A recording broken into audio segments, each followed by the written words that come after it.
These classic games remade in Fortnite are actually amazing. I grew up in the 80s, guys, and we had these really simple yet really fun games to play. One thing I love about 80s more than anything is the commercials for the games. Just watch this one, I promise you won't regret it. Hey! Yes? You look like a real jerk. Well, I am a corporate executive. He stops exciting things from happening. So what you doing? Well, Muffy, Buffy, Biff Jr. and I are going on our Sunday drive. Oh, no, you're not. You're gonna play pole position!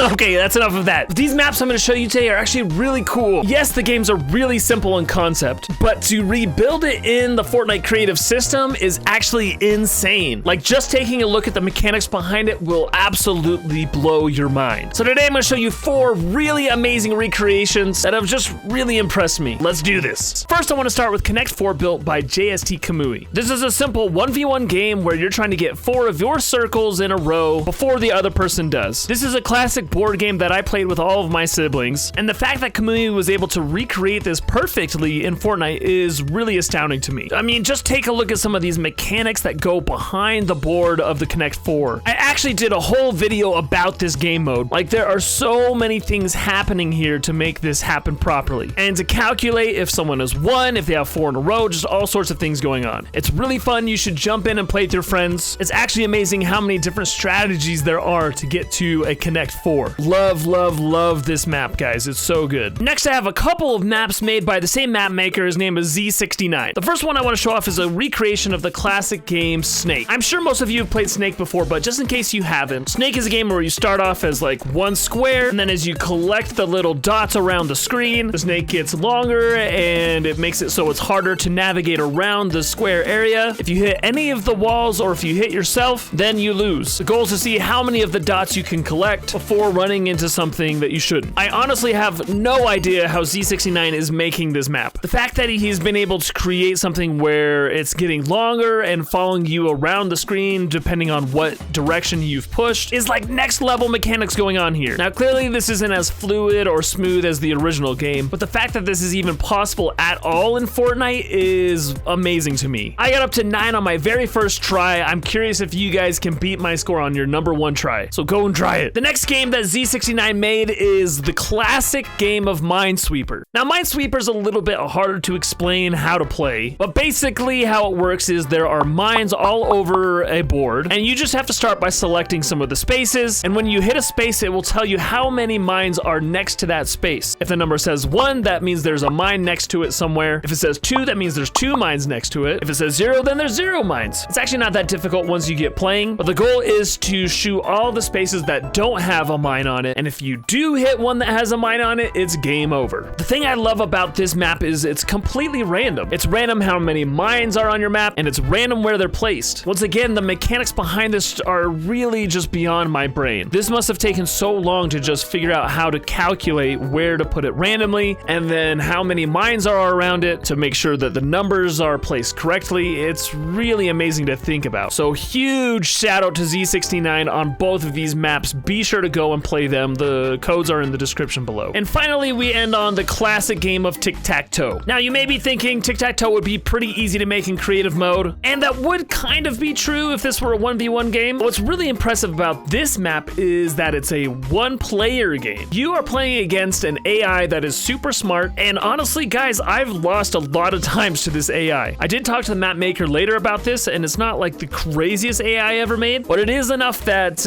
you might lose some of the games you play. In the end, I had to show this one just because of how impressive it was that there was a computer or artificial intelligence that was playing against you that could actually beat you in a simple game of tic-tac-toe. Maybe I'm just dumb, but guys, this was so cool to play. I love what's possible in creative mode, and I can't wait to see someone make chess or solitaire or something crazy like that. That would be insane. Keep building and keep blowing my mind, guys.